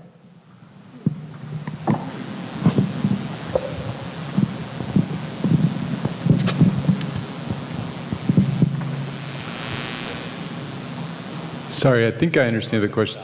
So can you repeat the question? Sorry. Basically, the question is asking if restoration in one part of the island affects the shorelines in another part of the island. Okay, yeah. That's a good question. I think, I think Patty talked about littoral cells, right, or beach cells. A beach cell is like, you think of like, in Hawaii, there's headlands, there's rocks that kind of jut out into the ocean, and then you have like a long scallop-shaped beach and then another headland. And there's those two headlands represent the boundaries of a littoral cell or a beach cell. And generally speaking, the sand moves around within that littoral cell. There's some spillover, and it does move out a little bit, but generally speaking, it stays in that area. So I would think in most cases, if there was a project like on the North Shore, it's not going to affect something on the South Shore of Maui. In general, I think there are probably cases where there are definitely cases where you do one thing within the littoral cell, it can impact beaches or the resources within that cell. Like if you put a like in an area where you have longshore current and you have sand moving down the shoreline, if you put an impediment there, you're gonna build a great beach, up current, but then you're gonna starve the beach down current. So, but that's within one cell. So on a small scale, yes. Bigger scale, maybe not so much. Hope I answered the question. Yeah, I'll just add to that like in Kahana Bay, what we're seeing, the examples I gave, what happens is the sand won't move all the way around the island, but what will happen is the sand will find a offshore gulch that's mostly probably been incised by a freshwater watershed that through millennium creates a pathway through the reef or creates deeper areas offshore. So the sand will move along longshore current along the shoreline, hit a headlands, and eventually will be directed offshore. And that's what's happening in Kahana Bay at S-turns. Is there's a big divot from fresh water that has created a big pocket, and there are pockets of where these sands end up settling. And then the sand, once the sand gets, you know, when you have a big wave and you want to get out, what do? You go to the bottom, right? You put your chest on the bottom and hang on, and the wave goes over you. Sometimes the sand gets churned up, sometimes you're far enough down. So the wave feels bottom in a geometric way, half the wavelength. Deeper than that, the wave does not affect anything. So what's happening is the sand gets trapped in these gulches, offshore gullies, in deeper water, and it just sits there, unless there are currents deeper moving it somewhat. But so sand will get trapped along the way and will not make its way all around the island. And we can tell there are very different sand compositions on various beaches. You go to the North Shore, and it's totally different than the South Shore, totally different than the West Side. So that's more evidence, too. And I'll fall back on my generational knowledge. We're on a fishing family, and you know, we're saying sand, but in the sand we have life, fish, crabs, and being that we're from the ocean, we fish. We follow the sand during certain times of the year. We follow the sand miles. They move miles. Now it's like I'm just moving next door. Now, not necessarily maybe from the North Shore to the West Side, but the other times when it's a winter, we follow that sand maybe 2, 3, 4 miles south because it's down there. And in the summer, it moves back. Now, sand being mined affecting other places. As far as the West Side goes, with 75,000 cubic yards of sand, that would equal to the entire Cannery Mall on the West Side. A hole that big, being brought on shore. Now sand, we understand that sand move miles, so sand that might be up in Honokauaea area will migrate down, and I said, what happens to the hole? He said, it gets filled in. So now the littoral cell, what they call littoral cell, if the sand that was from Honokauaea now is trapped in this hole that's down in front of Kaanapali, what happens to the sand up there in Honokauaea? And that's a question we ask Sea Engineering, and they look at us like, well, we don't know. So the science is not really guaranteed. It's not 100%. You just got to know how to ask the right questions, and you catch them, and they get stuck. What about in the summer when the sand moves north? What about the sand that's in front of Lahaina town or in front of Mala? What happens to that sand if it gets caught in that divot? What happens to the sand in front there? And so you got to ask the right questions. You got to look. But we know this because we're fishing family, and it's generational knowledge. I have a question to bring it back to the people. This seems like a pretty technical field. How do communities mobilize, using the science, asking the right questions? What are the ways that communities can mobilize and use the science to their benefit? It seems most communities are reactive, and what are ways for communities to be more proactive? I can speak to the program that I manage. So I manage the county's dune restoration program. Now, sand dunes are really great, and it's a passion of mine. They're not always appropriate in every part of the island. I think thinking back to the sand movement question too. It's highly specific. It's a little dangerous to talk generally about how these systems work because they're so unique. On one part of the island, it's really, we live in such a special place that how it happens on the west side is different than the south side. Even within one bay or right next door, it can be very different.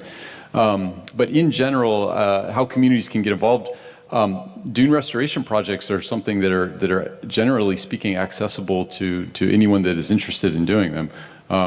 We have a dune manual. If you just Google Hawaii Dune Manual, we released that in 2022 that gives an overview of, it's not too technical, it's really just working with nature, helping nature build up the sand and then planting the appropriate native plants in that sand to stabilize it and hold it in place. So community group, HOA, anybody can really do those. And most of the projects that I work on are in county parks. So I work with the Parks Department, but that's not to say that they can't be in front of someone's home or anywhere that a group is a steward of a shoreline area. So that's from my perspective anyway. But don't do it without contacting Wes Kreil first, okay? Because we don't want tires in the beach and large naupaka and plants all planted in the wrong places. So we can give you good advice, on how to do it. And often when you're dealing with someone else's property, you do need permits. And that's kind of my responsibility. But again, I mentioned that a permit is not something that should be considered a barrier. They do take time, but they are nothing more than helping create a project with best management practices, doing it the correct way. So that's to protect the marine resources, especially dune projects. Over to you. Well, for us on the west side, science a lot of times is used to negate or discredit what we know. It's based on how you want to use it. If you really want to look for something, you'll find it, and you figure a way out to get what you want out of it. On the west side, it was science that was trying to discredit what we knew in order to get this project going on the west side. And it's hard to listen to the things they say sometimes, especially I want to keep on throwing sea engineering out there because they were the ones. They would make you feel like the history of your people and the generational knowledge is worthless, that you don't know really what you're talking about. When I look at my education that I got from my dad and from his dad and so on, my generational knowledge is 2,000 years old. Every consecutive year you get better as you refine yourself and get better. Now, there is science out there that can back up what we're saying, but they use it in a way to get their project across, and they use it to discredit what you know. And it's real hard to live your life having to go through that all the time. And that's what we face all the time. Okay, we have a question down here. Okay, so my question is for Patricia in particular. You showed a project on Sugar Beach of replenishing the sand. Where exactly did that sand come from?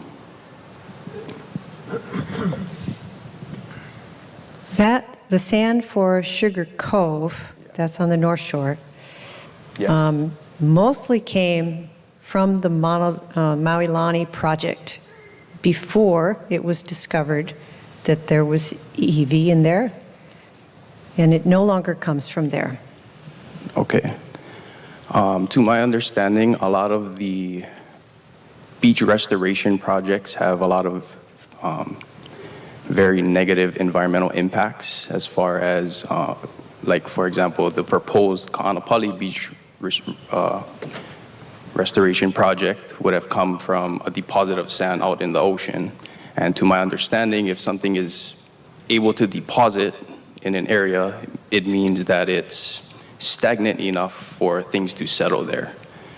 Now, when you dredge this and you pump it up onto the beach, it now exposes all of the sediment that is settled to the bottom to air. It is now, that's like an anoxic environment, right? Adds acidity right. and everything to that shoreline. Yep.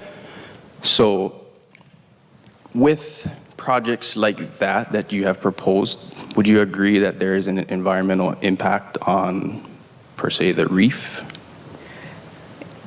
I can't speak to specifics about the Kaanapali project, but I can tell you that In general? there are, I think, 13 different agencies that have jurisdiction in that zone.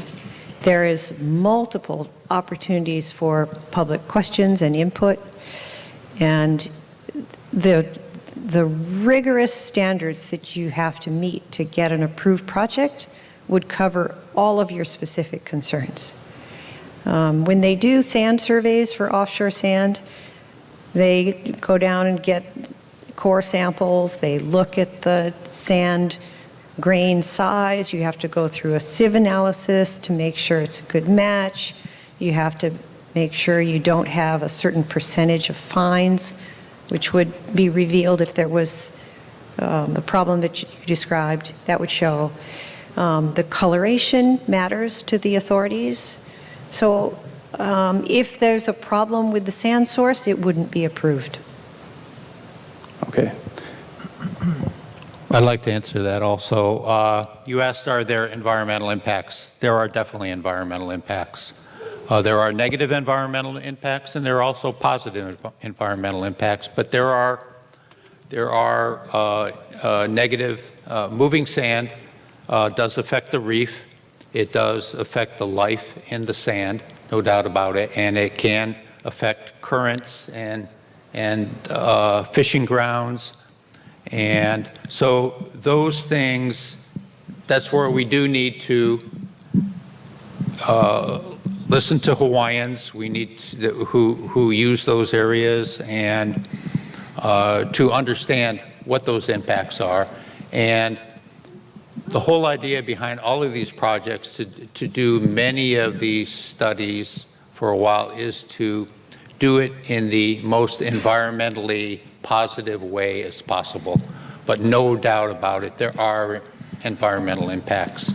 I mean, there are positive environmental impacts of restoring a shoreline beach ecosystem, over time also. And you saw some of those images of the sandbags we had there. Being able to restore the coastal shoreline would help in the interim until these buildings eventually need to move. It's difficult to move right now. Difficult to move a 8-story, 12-story, 15-story concrete building. I mean, we're getting there. We're working towards that. So these type of beach restorations are meant to have minimal environmental impact, but there are definitely environmental impacts, and that's why we do an environmental impact statement. But there are positive and negative. So thank you for that question. Okay, Kai? So again, that's something that depends on where you stand, and it will make a big difference, or maybe not. Depends. So, like I said, I'm a fisherman. My family is long line of fishermen. If you sustain yourself on an area, and the impact is that it's going to cover a reef, you know that a lot of the old people can tell by the smell of the fish where you caught the fish. Like they can say, "Oh, this is from Napili," or "This is from Lahaina." They're so in tune, you can't even believe. They can tell you exactly by how those fish smell where it was caught. So they're in tune, and so they understand, and they're so in tune because it's their source of food. And when it's a source of food, and not just environmentally, but also the impact on people. Yeah. Sometimes the science lacks humanity. In fact, I think there's a term like, science without humanity is rubbish. You gotta have humanity within your science so that when you make decisions, it doesn't impact not just the environment, but what it'll do to human beings. The earth don't need us on this planet. If tomorrow human beings wasn't on this planet no more, the earth would be better off. Really. The planet does not need humans on this earth. And so we gotta tread lightly because we're the most destructive force on this planet. And when you're in tune and when you depend on this place for sustenance, you act accordingly. You move accordingly. And so the environmental impacts, you may say maybe it's not as bad, but if that environmental impact, even though maybe it wasn't as bad, but it stops me from feeding my family, for me it's a very huge impact. So you cannot see it as just one thing. You look at the cumulative effect. I always see things as a cumulative effect and how it affects everything. And so, yeah, but environmentally, I can say for sure, when they cover these reefs, I don't know if I should say this before people go fishing over there because we get some secret spots, but there's certain fishing holes where only certain species live in. And you cover that, the species cannot exist there. A certain type, let's say the moai, right? They only live in a certain area on Kaanapali Beach. That area is going to be covered. The moai would never exist on that beach ever again. That's a big impact. Yeah, and there's other ones I got to keep it secret, but you know. Okay, another quick question. We'll go back to the Zoom participants. Sorry, I'm not trying to hog the mic, but I probably should have started with my name. My name is Paele Kiokona, and I'm actually an environmentalist. So I knew the answer to that, but I just wanted that to be elaborated to the room so everybody else could hear. But one of the things that was stated was that a lot of the reefs get damaged and a lot of the reefs get covered up by sand. Now, one of the projects that Patricia had put up on the screen showed a buffer zone, an artificial buffer zone created outside to slow the rate at which surges come in, right? So it doesn't break directly on the shore, but breaks a little bit further out. Now, with a lot of the other projects that you have put up there, a lot of them have a negative impact on the reef, and the reef actually acts as a buffer zone, right? Like where people choose to go surfing, it's usually an area with a lot of reef. So wouldn't your project be a little bit contradictory by creating a buffer zone, but at the same time destroying the buffer zone? Thank you for your question. I don't think a project would be approved if it was going to have a negative effect. So the state program that did the artificial reefs, their idea back in the 60s was to create more fishing habitat and more recreational opportunities. And I don't think they did it quite right. I'm not saying that we should continue doing it like they did it, but I'm saying that one of the ways to protect shorelines, which is also to protect reefs, because if the shoreline soils are eroding, they're smothering the reef, and that's bad. So one of the things we can do, one of the tools that was demonstrated in that concept drawing, was to create an artificial reef, or perhaps enhance an existing reef, or maybe rebuild a damaged reef offshore so that the wave energy is broken out there. And it's a multi-benefit concept.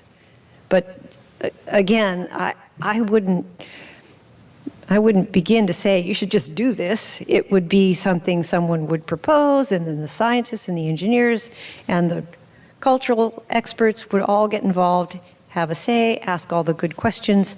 That's why the permit process takes a really long time. because all of those thoughts have to come to the surface and be addressed. So, Thank you. Yeah. Tess, can we have one Zoom question? And I want to keep it balanced because there's people behind the scenes who don't have. Oh, yes, we have a very active Zoom in a good way. Another question from the Zoom. What impacts do living organisms like limu seaweed have on sand restoration for beaches?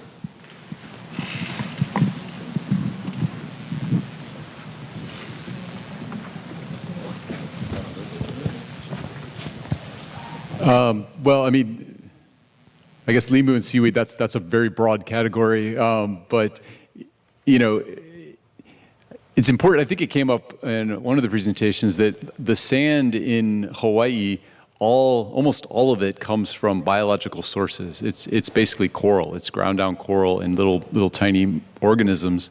And one of the contributors to that sand is a plant called halomita, which is it's a limu, an algae that it lives offshore, and it's a plant that grows on the seafloor, and its exoskeleton is actually made out of sand. If you touch it, it just turns to sand. So I think maybe that's getting at the question. I don't, I know that not knowing what kind of limu they're talking about, how it affects the sand, the onshore reefs resource is hard to tell, but in general, the sand that we have on our beaches comes from the offshore reef, comes from those algae and those corals, so it's inherently connected. Okay, question here. Yeah, I'd like just a little bit of guidance here, because I came because I'm with the coastal erosion that I'm witnessing, and I'm not a scientist. My name's Eric, by the way. Hi. Yeah. I'm interested in protecting the reef and trying to restore. I'd be interested in participating in restoring the reefs out in front, because what I'm witnessing is the erosion is so bad, it's killing the reefs. And so I'm a bit confused because like if we're to try and prevent the erosion and all the runoff that's killing the reef, and by doing the right thing on the land side, that's a good thing, right? Yeah, that everybody is in agreement with, that we should be doing. And that would benefit the reef and the fish biomass, because we all, I believe, want that, right?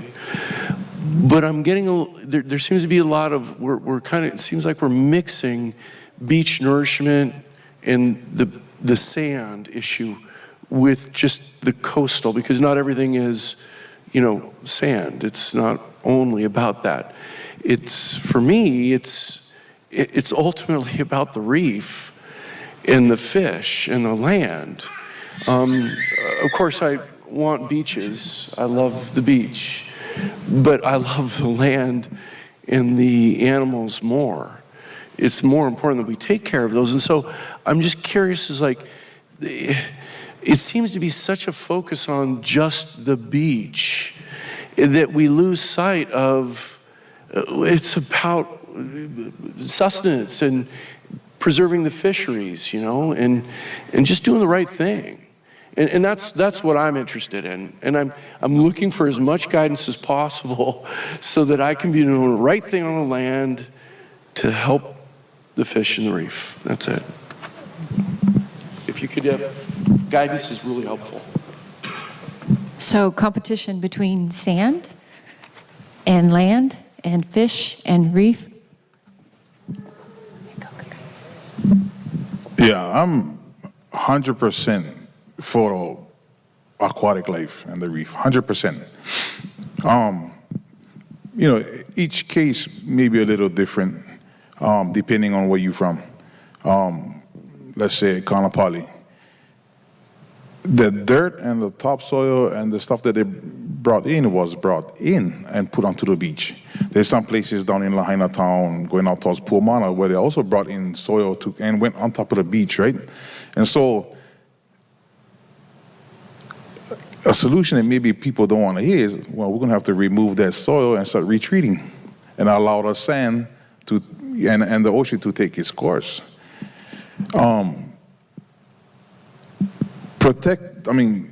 To protect, let's say, Kaanapali, to put up a wall there and say it's going to help protect the reef may even be worse. It causes even more damage. So it's like, it's hard to accept, I think, that in the name of protection, that we do more damage to protect. You know what I mean? It's like, let's cover some reef, add some sand here, take this sand from a known fishing ground where aquatic life live to protect the land, and then hopefully stop the dirt from coming offshore, but then at the same time we're covering the reef that's there. It's like a double-edged sword. How you go about navigating something like that? Yeah, so again, dune restoration, 100%. If you got to remove some of your lawn and your landscaping to restore the sand dunes and that help bring things back, that's at least invasive, because you're restoring. When I hear the word restore, what are we restoring? You know what I mean? If we're restoring a beach there to protect property that covered the beach that used to be there, I don't see that as restoring. Right? Doesn't make sense. Restoring would be, okay, let's move back the lawns, let's move this stuff back, let's put back the dunes that was there, that gave us that buffer zone, and then let's watch nature and see what happens, right? And that's why Wes is my new best friend.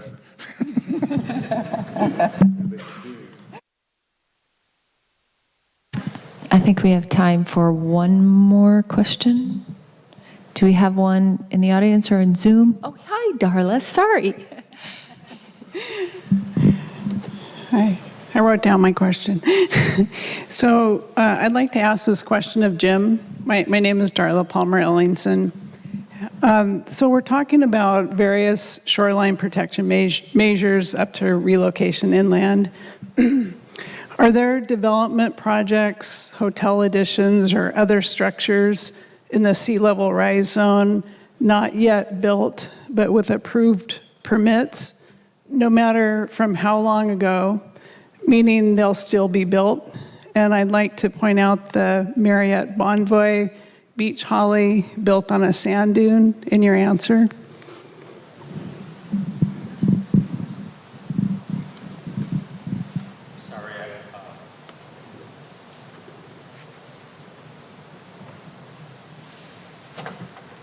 Sorry, but I have no idea. I don't know. I just don't track. I haven't tracked all of the development on the shoreline. There are people in the planning department. We can get you an answer on that. But what I'll do is kind of divert and give the audience a little bit of information, is that for the past 10 years and for the past 5 or 6 years, our shoreline team has been working very, very hard on complex issues of creating new shoreline rules to prevent any development along the shoreline that would be impacted in the future by erosion that would occur from 3.2 feet of sea level rise. So basically, 2 weeks ago, on March 28th, after many public meetings, at least 4 meetings with the Maui Planning Commission, we did pass, through the Maui Planning Commission people, we did pass new shoreline rules on an 8-0 vote that will be implemented from here on out. So basically, we have frozen any development. Maybe this is a bad way of putting it, but it's an image. We have frozen development on the shoreline in a greater setback that accomplishes the erosion hazard line. So it's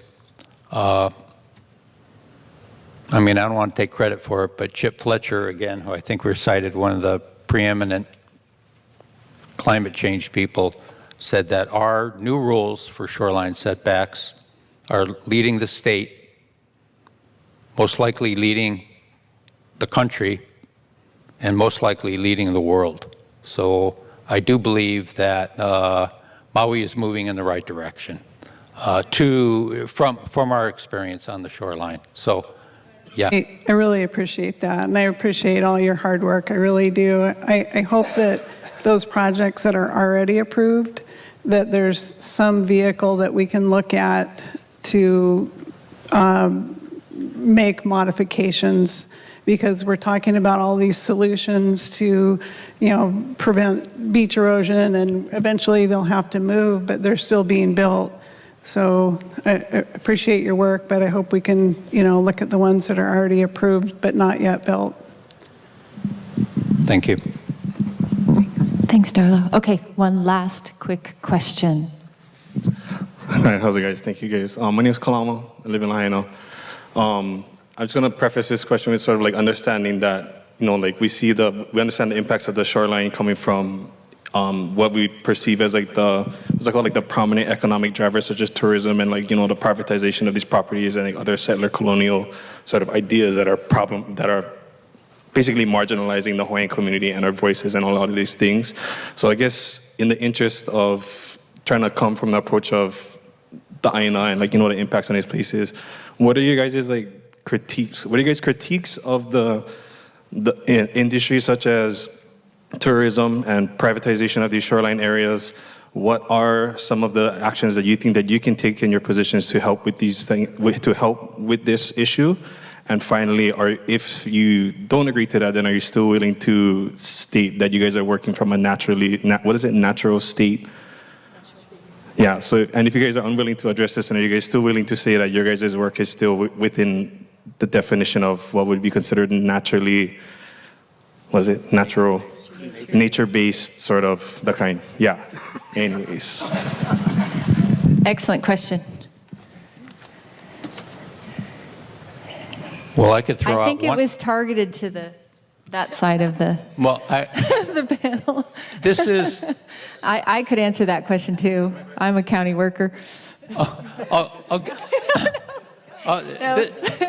This is an interesting thought directed towards Kay Kai and Kai over there and all of the audience, but. This was not intentional, by the way. It just sort of evolved this way. So here's what I think, right? We've had this whole thing. We had the pandemic. We had a level of tourism. Everybody left. I walked on Napili Bay. I said, my God, this is so gorgeous. There's not a footprint on this beach. It's back to its normal state. We saw that everywhere. COVID lifted, everybody had tickets to Hawaii. They're stuck in their apartments for 2 years. They got the heebie-jeebies. Everybody wants to get the hell over to Hawaii. We had this massive influx of tourists that overran the island with cars and people, and we just had a visceral negative reaction, right? Everybody here, and it was really bad. And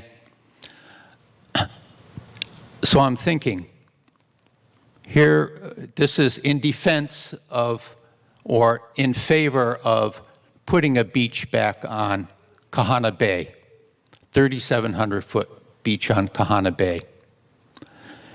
All of those condos, 1,000 condos, I go on some of their websites, they have 32 pictures of the pool and the view of Molokai and everywhere. They don't show one picture of the beach because there is no beach. They come out here and they say, where the hell is the beach? So there's no beach out there. So what do? What are you going to do if you came here, you wanted to sit on a beach in front of your condo and get out of the cold weather? You hop in your car. So you have 900 extra cars from Kahana Bay alone on the west side traffic. you have how many people? 2, 3, 4,000 people there. What we're doing is we're having a massive impact on Kapalua Bay, Napili Bay, Slaughterhouse, D.T. Fleming, other beaches, and we have this human impact of erosion on all those beaches. So when we lose 4 miles of beaches, we have less and less beaches and more crowding of tourism and other people on our remaining beautiful beaches. So there is a tremendous consequence of human impact on beaches. I had some slides, but they weren't included. Next time you go out on a beach, on a steep beach, step in the sand and you'll see the erosion. You'll see how you push the sand towards the ocean with your footprint. Anyway, that's kind of one of the reasons that I would like to promote for putting a beach back there is you kind of put the tourists back on the Kahana Bay and they won't go elsewhere. They won't cause traffic jams and other impacts to the island. So anyway, it is real and it is a consequence of, I think it answers part of your question, but I just throw that out for people to think about. Thank you. I just thought of it. I get what you say. I understand completely what you're saying. But it shouldn't come at the expense of our environment. I mean, I understand you say more traffic on the beach can make way for more erosion in other places. When they was talking about Kahana, they was talking about groins going out into the ocean maybe a few hundred feet. And so the impact of that, and as I was looking at where these grains are supposed to be placed, I was like, man, that's where we dive octopus. This is where the surf break is. That surf break is gone. This hay ground is gone. This is gone. And so in order to get these beaches, we got to give up a lot of these known surf breaks, these known fishing grounds, and all these things in order to get these beaches back. Excuse me for saying it, but there's no way in hell that I'm going to sacrifice that much so that some people can lay on some sand. So over time, because of man and because they're putting the resort on these beaches, over time, decades and decades and decades, we notice erosion happening. Over those decades and decades and decades, the fish and aquatic life was able to adapt because the change was slow. And now we're going to bombard the shoreline with 75,000 cubic yards. We're going to put groins out into the ocean in relatively a short amount of time. How does nature adapt to something like that? That's insane to even try and, I couldn't even contemplate something like that because it's so far removed from the way I was brought up. And I still believe the land is chief and we are his servants. And I also believe if we wasn't on this planet tomorrow, the land and the ocean would be better off. We cannot destroy for something like that. I cannot see that. I mean, I understand what you're saying, but that was a pretty steep hill right there.